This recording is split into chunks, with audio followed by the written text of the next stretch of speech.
हम judicial failure की बात क्यों कर रहे हैं? इसीलिए कि आज तारीख पे तारीख का एक खेला, बहुत बड़ा खेला बन गया है कोर्ट में। हमारे जो वकील साथी हैं, जैसे young Nikhil is also here, you will have to agree. You may personally agree or don't agree, but you will have to agree that technocrat from Bangalore has proved it. तो सवाल आता है, हम एक लड़का सुसाइड करके सबकी आंख खोल के बैठता है, और फिर भी हम लोग जो है यदि कुछ न करें तो हमारा आदमी बनना और जानवर रहना एक ही है। It is as good as we are animal. हमारे पास ब्रेन है, थिंकिंग पावर है, सब कुछ है, तो हम उसको उपयोग करें सो दैट इन फ्यूचर इस प्रकार के केसेस न बने। आज जो घटना बेंगलोर में घटी है, शिवानंद भाई एडमिट करते रहिए।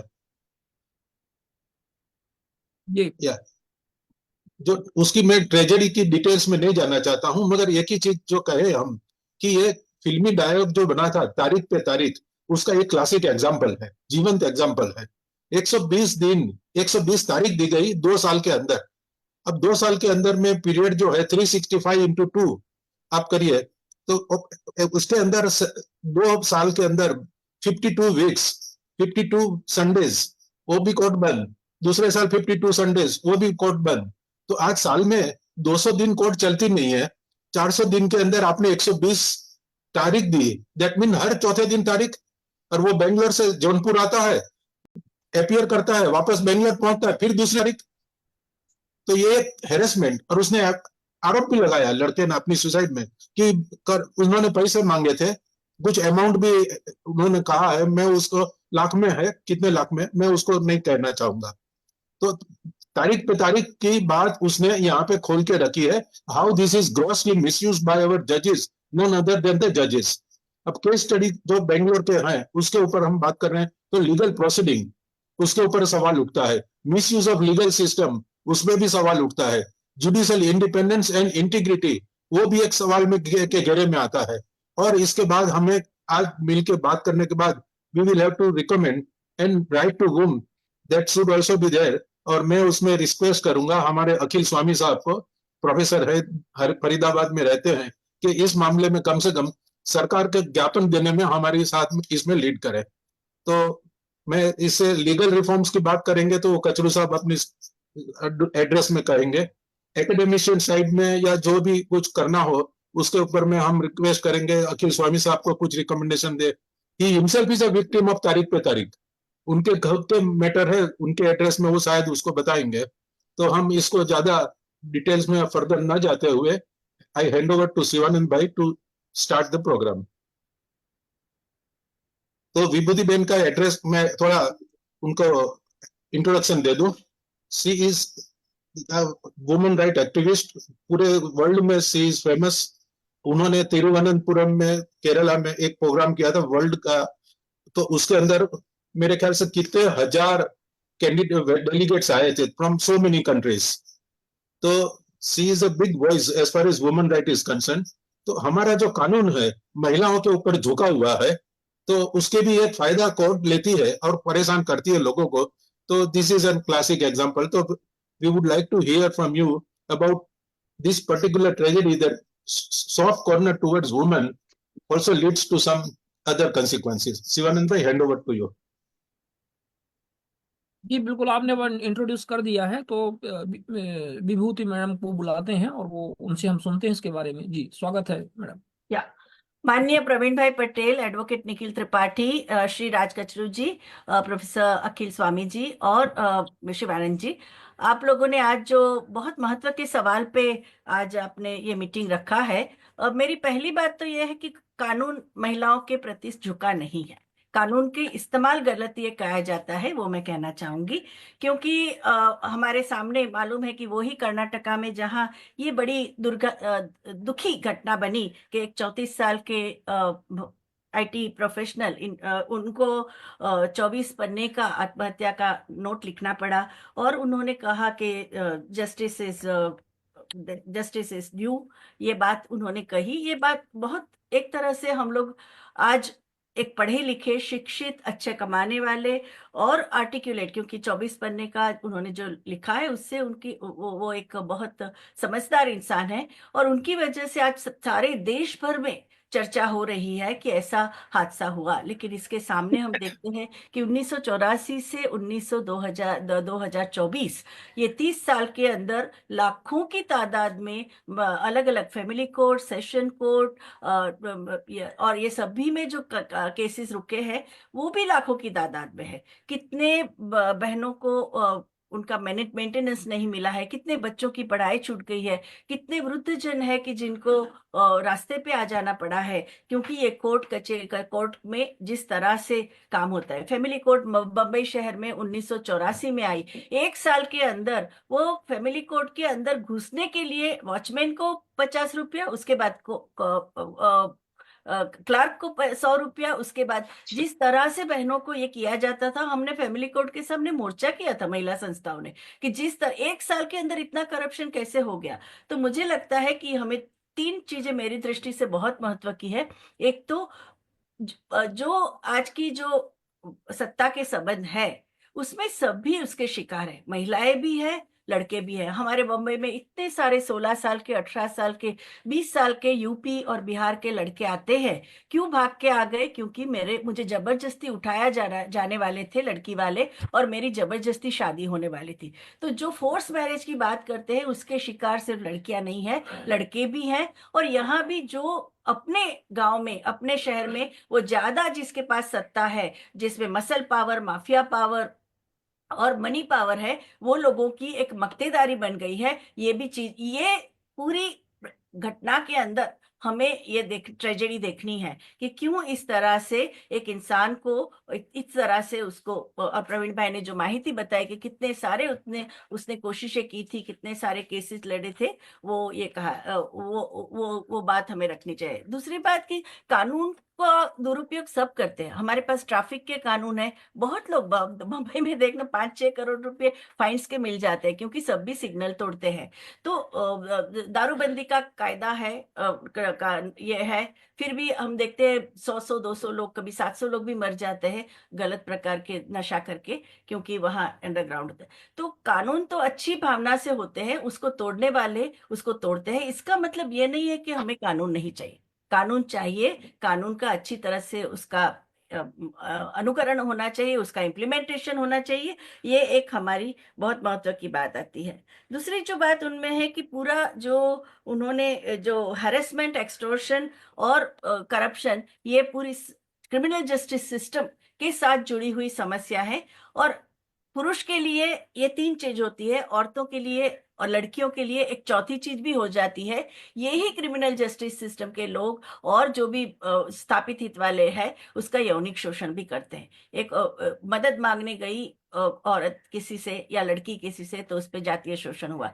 तो ये पूरी समस्या हमें समझना चाहिए। और दूसरा कि ये जो कानून का जो पूरा रवैया है, उसको टाइम बाउंड जस्टिस की जो बात करते हैं, तो जब भी परदेसी कोई किसी पे अत्याचार होता है या किसी का देखते हैं क्लास सूट हो जाता है, जो सेलिब्रिटी होते हैं उनके साथ ऐसे हादसे उसकी तो कार्रवाई 24 तास में शुरू हो जाती है, ये तुरंत ही शुरू हो जाती है। एक आम इंसान के साथ जब ऐसा होता है तब हम देखते हैं कि कानून के रखवाले वो उस पे ऊपर काम नहीं करते। दूसरी एक बात है कि जैसे शैलेश गांधी जी ने कहा है कि बहुत सारी जो पोस्ट है, फिर वो पुलिस की भर्ती हो या तो न्याय तंत्र के लिए अलग अलग प्रकार के जजेस की भर्ती हो, डिफेंस लॉयर की भर्ती हो, उन सब में भी 50 से ज्यादा जगह खाली है, सरकार ने उसकी भर्ती नहीं की है। तो इसकी वजह से भी कानून के ये हो जाते हैं। दूसरे के आज जब जब साइबर क्राइम से जुड़ी हुई चीजें होती है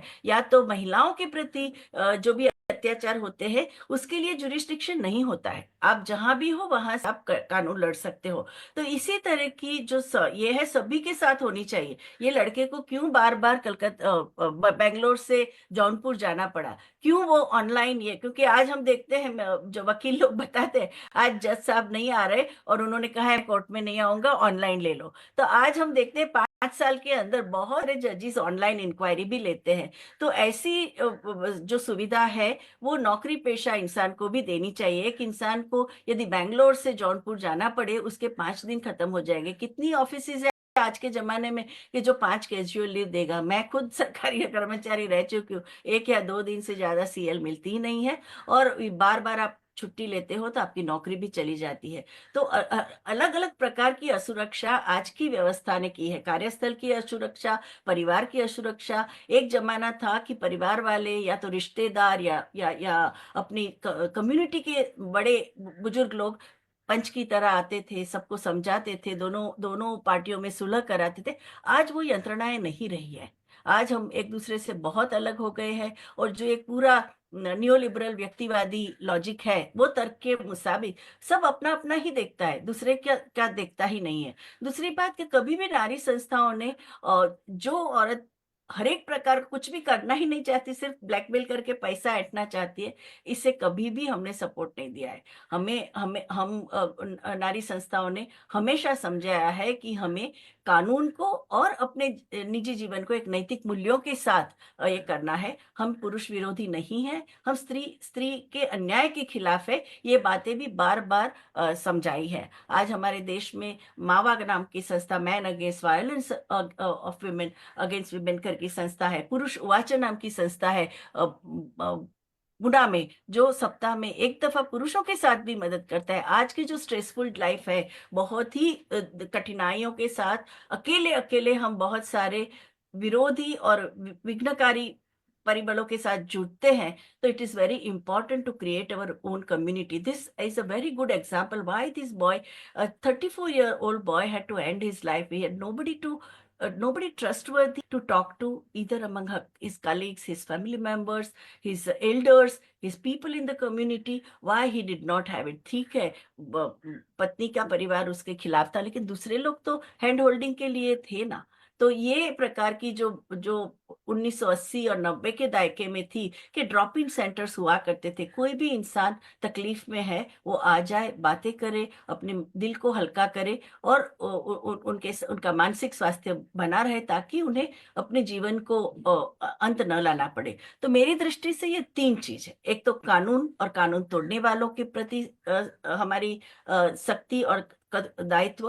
दूसरा कि हम हमारे समाज का जो गठन है, जिसमें हम अलगता और एकलता अनुभव करते हैं, उसकी वजह से ऐसे जब हादसे हो जाते हैं, जिंदगी में ट्रेजेडी आ जाती है, हमें आत्महत्या करनी पड़ती है। आज हमारे देश में सबसे ज्यादा आत्महत्या केरला की बहनें कर रही है, क्योंकि जब भी ऐसे तनाव आ जाता है, और पढ़ी लिखी है, सुशिक्षित है कई तो और ऐसा होता है तो आत्महत्या, पूरे एशिया में वहां उनमें आत्महत्या का दर ज्यादा है। हमारे देश में देखा जाए तो औरतों की संख्या में पुरुषों का आत्महत्या का दर ज्यादा है, क्योंकि जब पुरुष का कंधे पे उनको कमाने वाला, रोटी वाला का भी हमने पद दे रखा है, उन पे बहुत सारी जिम्मेदारी लगा लगा रखी है। और जब बेरोजगारी आ जाती है, पैसे की कठिनाई आ जाती है, अलग अलग प्रकार के लोन लेने वाले, जहाँ से लोन लिए वो आपके पीछे पड़ जाते हैं हफ्ते के लिए, और आदमी आत्महत्या करते हैं। तो ये किसानों की आत्महत्या के बारे में तो बहुत ही हमें जाना है, लास्ट जब से नई आर्थिक नीति आई है।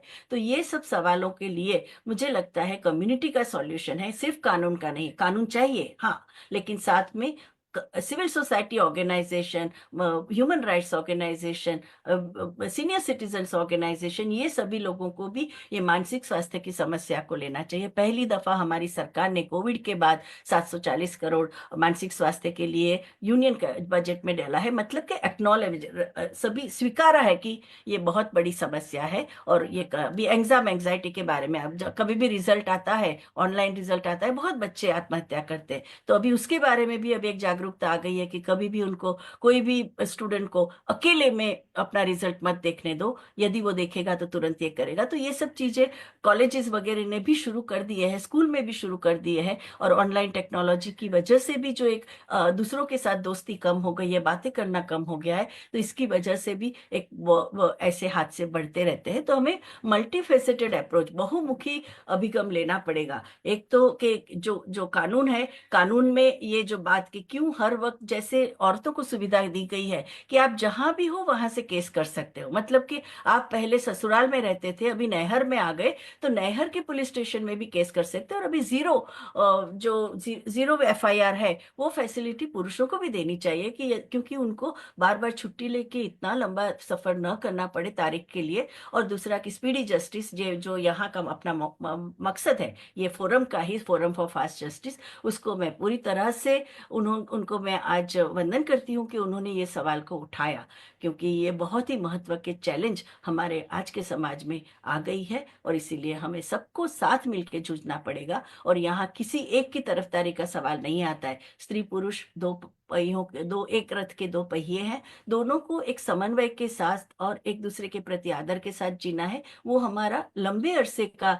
मकसद गोल है और वो गोल की पूर्ति करने के लिए हमें कानून भी चाहिए, नीतियां भी चाहिए, अलग अलग प्रकार के रूल्स भी चाहिए और समाज में एक नई जागृति जो आज अभी हो गई है। बहुत सारे आर्टिकल्स भी आ रहे हैं ये हादसे के बाद कि पुरुष क्यों बोलते नहीं है, क्यों वो दूसरों अपना दुख दूसरों से ये नहीं कर सकते हैं, क्यों समाज में इस सवाल के बारे में बातें नहीं होती है। ऐसे आर्टिकल टाइम्स ऑफ इंडिया से लेके हर एक वृत्तपत्र में आ रहे हैं। इसका मतलब है कि एक नई जागृति, जैसे निर्भया कांड के बाद एक नई जागृति आई थी महिलाओं के अत्याचार के प्रति। आज हम देखते हैं पुरुषों के जो बहुमुखी चैलेंजेस है उसके बारे में एक नई जागृति आ गई है। आज आपने मुझे बोलने का मौका दिया, इसलिए मैं आपको नारी आंदोलन की ओर से और मेरी अपनी ओर से आपका बहुत ही शुक्रिया गुजार करती हूँ। मैं अपने हृदयपूर्वक आपके शुक्रिया देती हूँ। Thank you. बहुत बहुत धन्यवाद। धन्यवाद विभूति बहन, आपने बहुत सारी जो बातें कही है। यहाँ कुछ लोग भी हैं जो बीच बीच में कमेंट यहाँ करते हैं कि क्या ये महिलाओं की ही बात होगी, पुरुषों की बात नहीं होगी। तो उनकी गैर समझ को मैं दूर करूं। वी आर न्यूट्रल, हम बात करते हैं सभीयों की। और ये जो हादसा हुआ उसने न्याय प्रणाली में जो आंखें खोली है लोगों की कि कोर्ट में जाते हैं न्याय लेने और वहां से यदि अन्याय लेके हम घर आते हैं तो इसको हम न्यायालय कहें या अन्यायालय कहें। तो मैं बट बहुत प्रवीण बहुत भाई, शुक्रगुजार हूं। इनमें से एक महत्व का मुद्दा है, जीरो एफआईआर की सहूलियत पुरुषों को भी मिलनी चाहिए। और जैसे कोविड के दौरान भी आप जहां भी हो वहां से एफआईआर कर सकते हो और आपकी सुनवाई भी ऑनलाइन की फैसिलिटी मिलनी चाहिए, ताकि इतनी इतनी तकलीफ से इंसान को न गुजरना पड़े। क्योंकि औरतों या के लिए ये प्रोविजन आ गया है, कब से आ गया है कि आपको वहां जाने की जरूरत नहीं है, ससुराल वापस जाने की जरूरत नहीं है केस करने के लिए, आप जहां है वहां से कर सकते हो। तो ये सुविधा पुरुषों को मैं आपसे रिक्वेस्ट करूंगा कि let us join hands together and write to some authorities on this issue particularly. और आज के जो आउटकम होंगे उसको लेके हम एक कॉमन मेमोरेंडम सरकार को दें कि बरोबर। भाई जुडिशरी को भी आप लाइए। अन्याय जुडिशरी से होगा तो हम कहाँ जाएंगे? वो सही। Will go against the judiciary and where to go, where is that platform? बरोबर। तो हम दूसरे जो हमारे साथी हैं, मैं गुरुजी कहूंगा, हाँ। यूनिवर्सिटी के बहुत बड़े प्रोफेसर और वाइस चांसलर क्या क्या रहे हैं। हाँ मैं अखिल स्वामी जी की बात कर रहा हूँ। जी। ही हिमसेल्फ इज ए, जिसको कहें कि विक्टिम ऑफ लोअर जुडिशरी, जहां तारीख पे तारीख के खेले में वो भी फंसे हैं। छोटी सी इश्यू को लेके आज 3-4 साल तो उनके हो गए, मगर गाड़ी वहीं की वहीं खड़ी है। बरोबर। तो हमारे साथ में in the mean time Raghavan साहब एडवोकेट हैं from Bangalore, he has also joined, Nikhil Tripathi from Kanpur and other speaker today eminent Sudhir Saxena sir. He is a former justice and senior advocate in Supreme Court. तो हम जाएंगे अभी अखिल स्वामी साहब के पास, आपके अनुभव भी सुनेंगे और आपसे सुझाव भी मांगेंगे।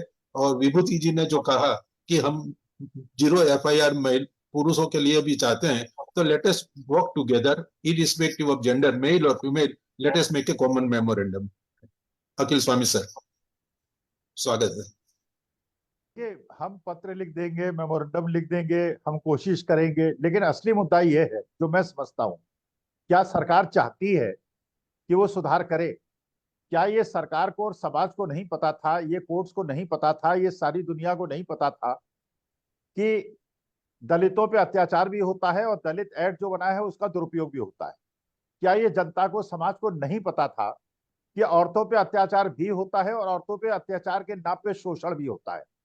जिस कॉलोनी में मैं रहता हूं वहां कम से कम 10 परिवार ऐसे हैं जो बर्बाद हो गए इस चक्कर में, तो पता सबको है। देखिए, सरकार क्यों चाहती है कि ऐसे कानून बनाए जाएं जिनका दुरुपयोग हो? मेरे ख्याल से सरकार इसलिए चाहती है कि जिससे सरकारी अधिकारियों को पैसा कमाने का मौका मिले। अगर कठिन कानून नहीं होंगे तो उनको पैसा कमाने का मौका क्या नहीं मिलेगा, ये मुझे लगता है। वरना कानून का इम्प्लीमेंटेशन करना अगर वो चाहें तो वो कर सकते हैं, केवल सरकार कर सकती है, उसके लिए कोर्ट जाने की कोई आवश्यकता नहीं है। सरकार के अधिकारी जो 20-25 साल पहले मैडम ने कहा, उस समय सरकारी अधिकारी भी कर्तव्यनिष्ठ थे, वो चाहते थे। अब उदाहरण लीजिए जो मध्य प्रदेश के अंदर हुआ है, वो मध्य प्रदेश के अंदर एक परिवार को, एक दंपत्ति को इसलिए आत्महत्या करनी पड़ी कि उसके ऊपर सरकारी विभाग का दबाव था कि तुमने राहुल गांधी को अपने बच्चों को क्यों गुल्लक देने दी, और तुम भारतीय जनता पार्टी ज्वाइन कर लो तो तुम्हें कुछ नहीं होगा। अगर राहुल गांधी को गुल्लक दिया और कांग्रेस में रहोगे तो ईडी की रेड भी हो गई, 3.5 लाख रुपए उसके अकाउंट में मिले, 1000 गज का प्लॉट मिला, और उन लोगों ने परेशान होकर आत्महत्या करी। अब बताइए इसमें कानून क्या बनेगा? अगर सरकारी अधिकारी निष्पक्ष नहीं है और जो संविधान की उसने कसम खाई है उसको पूरा करने के लिए वो तत्पर नहीं है, तो आप लेटर लिखते रहिए, हु केयर्स। क्योंकि देखिए, पैसा कमाने का ये मौका है। मुझे याद है जस्टिस मार्कंडे काटजू ने एक स्टेटमेंट दिया था, लोगों ने बड़ा आश्चर्य किया कि देखिए काटजू साहब ऐसी बात क्यों कर रहे हैं। जब हुआ ना कि मृत्युदंड का प्रावधान हो, जब ये निर्भया कांड हुआ था, उन्होंने कहा कि अगर ये कानून आप बना देंगे, लोग जो हैं करोड़पति हो जाएंगे पुलिस अधिकारी, क्योंकि थाने वाला फिर करेगा, सलमान खान से कहेगा कि ब्लैक बग इसने नहीं मारा, ब्लैक बग तो इसके ड्राइवर ने मारा, और सलमान खान लाखों रुपए, करोड़ों रुपए उसके ड्राइवर को दे देगा, और वहां कोई गरीब आदमी आके कन्फेस कर लेगा कि हाँ मैंने मारा, सलमान खान ने नहीं मारा। तो अमीर लोग बच जाएंगे और गरीब लोग फांसी पे लटक जाएंगे, केवल उनके परिवार पलेंगे, और गरीब भी सोचेगा कि चलो मेरे परिवार का जीवन अच्छी तरह से कटेगा, तो हो सकता है मैं पैसा ले लूं अमीरों से। तो देखिए, प्रश्न यह है कि क्या सरकार चाहती है, क्या वो अपने विपक्षियों को, जिनको वो चाहती है कि उनपे उनके नट्स को टाइट करे, उनको नट्स को टाइट करने के लिए सरकारी विभागों का और इन कानून का दुरुपयोग करने के लिए खुद तत्पर नहीं है। पत्र आप लिखते रहिए, who cares, nobody is interested. मुझे नहीं लगता कोई इंटरेस्टेड है। जैसे बड़ा छोटा सा केस है मेरा, जो आपने संदर्भ लिया कि मैं बताऊं। मेरे घर के बगल में दोनों तरफ से इलीगल कंस्ट्रक्शन शुरू हो गया। सरकार का नियम है कि जो आगे की जगह है, पीछे की जगह है, उसमें कंस्ट्रक्शन नहीं होना चाहिए, वरना पड़ोसी की धूप और हवा रुक जाएगी, जो मेरा संवैधानिक अधिकार है। जैसे ही कंस्ट्रक्शन शुरू हुआ, टाउन एंड कंट्री प्लानर के यहाँ जाके मैंने लिखित कंप्लेंट दी। लिखित कंप्लेंट चीफ मिनिस्टर के यहाँ भी दी, सारे अधिकारी, सरकारी अधिकारियों को दी। कहा हाँ साहब इंस्पेक्शन होगा, इंस्पेक्शन होगा। 1 महीना उन्होंने इंस्पेक्शन करने में लगाया। 1 महीने के बाद इंस्पेक्शन किया, एक इंस्पेक्शन किया, 1 नोटिस दिया, 2 नोटिस दिए, 3 नोटिस दिए, तब तक इलीगल कंस्ट्रक्शन हो गया। जब इलीगल कंस्ट्रक्शन हो गया तो वो लोग गए कोर्ट, उन्होंने कहा कि साहब बिना बात ये टाउन कंट्री प्लानर वाले हमें परेशान कर रहे हैं, ये आप, तो उन्होंने रेस्टेंट ऑर्डर दे दिया। एक 7 साल से केस पेंडिंग है और एक 2 साल से केस पेंडिंग है। हमारी धूप हवा रुकी हुई है, हमारे संवैधानिक अधिकार रुके हुए हैं। मेरे पास इस बात के प्रूफ है। मैंने डीसी से कहा, मैंने चीफ मिनिस्टर से कहा कि जिस दिन मैंने नोटिस दिया था, सरकारी अधिकारी आके इंस्पेक्शन कर गया था और उसने देखा था कि इलीगल कंस्ट्रक्शन हो रहा है। अगर उसी दिन वो नोटिस देता तो ये, लेकिन पैसे चाहिए थे, उसको पैसा कमाना था। मैं तो पैसा देने वाला नहीं था, क्योंकि मैं तो कंप्लेनेंट था, तो कंप्लेनेंट से उसको पैसा मिलना नहीं है। जिसने कानून तोड़ा उससे पैसा मिलना है। तो कानून ऐसा बनाया, और आप दिल्ली में देख लीजिए, आप मुंबई में देख लीजिए, आप किसी शहर में देख लीजिए, 80% लोगों ने, जब आप कहते हैं कि साहब इलीगल कंस्ट्रक्शन, सारी सड़कें घेरी हुई हैं, सारी सड़कों पे एनक्रोचमेंट्स है, कोई भी गाड़ी सुरक्षित, आदमी सुरक्षित नहीं है, किसी को भी मार सकते हैं। सड़कों के ऊपर कार पार्क है, क्योंकि जितने पेडेस्ट्रियन रोड्स हैं सब में कंस्ट्रक्शन हो गया है। लेकिन सवाल है, लिखेंगे क्या? Everybody knows it. और सरकार नहीं चाहती कि इस पे कोई बंधन बने, क्योंकि उन्होंने, उनके अधिकारियों ने खुद एनक्रोचमेंट कर रखा है और इलीगल कंस्ट्रक्शन करा रखा। तो 6.5 साल से मैं धूप हवा से वंचित हूँ, 2 साल से मैं वंचित हूँ। कोर्ट केवल तारीख पे तारीख देता है, एविडेंस ले रहा है, एविडेंस ले रहा है, एविडेंस की वेट कर रहा है। अरे भैया, अगर वो कह रहा है टाउन कंट्री प्लानर के इलीगल सारे सेटबैक्स उसने कवर कर रखे हैं, उस आदमी से ये कहिए फोटोग्राफी करके लाए, टाउन कंट्री प्लानर कहाँ कहाँ कंस्ट्रक्शन है, उसका बिल्डिंग प्लान अप्रूव दिखाइए, और ये दिखाइए कि उसमें क्या हाउस टैक्स उसने इलीगल कंस्ट्रक्शन पे दिया है, एक डेट पे चीज खत्म हो सकती है। इस मामले में अमेरिकन कोर्ट्स की मैं बड़ाई करूंगा, और क्योंकि वो चाहते हैं कि इस प्रकार के राइट्स का उल्लंघन ना हो। एसईसी ने और एफबीआई ने 2.5 साल इंक्वायरी की है गौतम अडानी पे, 2.5 साल। जब सारे के सारे एविडेंसेस उन्होंने कोरोबोरेट कर लिए, तब वो कोर्ट में गए, कोर्ट ने सारे एविडेंसेस देखे, तब उन्होंने वारंट इशू किया, तब उन्होंने सम्मन इशू किया। अरे कोर्ट को पहले कहना चाहिए कि भैया लड़की शिकायत कर रही है, लड़का शिकायत कर रहा है, या दलित एक्ट वाला शिकायत कर रहा है जिसपे आरोप लगाया उसने शोषण किया, उस पर आरोप लगा रहा है, कुछ तो एविडेंस ले आओ, डॉक्यूमेंटल एविडेंस ले आओ, सर्कमस्टेंशियल एविडेंस ले आओ। लेकिन यहाँ तो दहेज उत्पीड़न में उन लोगों में धाराएं लग जाती हैं जो 15 साल से मिले नहीं, जो कनाडा और अमेरिका में बसे हुए, हिंदुस्तान आए नहीं, लेकिन वो मानसिक उत्पीड़न का केस है। और क्योंकि पुलिस को पैसा मिलता है जो अमेरिका कनाडा में मिले हुए हैं कि ठीक है साहब तुम्हें हाजिर होने से छूट देते हैं, इतने पैसे हमारे यहाँ भेज दो। तो देखिए कोई नहीं चाहता कि इस प्रकार से ये जो शोषण हो रहा है ये रुके, इसलिए पत्र लिखना और अब ये सारे वो करना मेरे ख्याल से एक नौटंकी है। इसके अलावा सरकार जिस दिन चाहेगी ये ईमानदारी से सरकारी अधिकारी संविधान के प्रति कर्तव्यनिष्ठ हो जाएंगे, ये अपने आप रुक जाएगा। जी धन्यवाद अखिल स्वामी जी। प्रवीण सर, मैं यहाँ पर थोड़ा सा बता दूं आपको कि हमारे बीच में दीपिका मैम जुड़ चुकी हैं।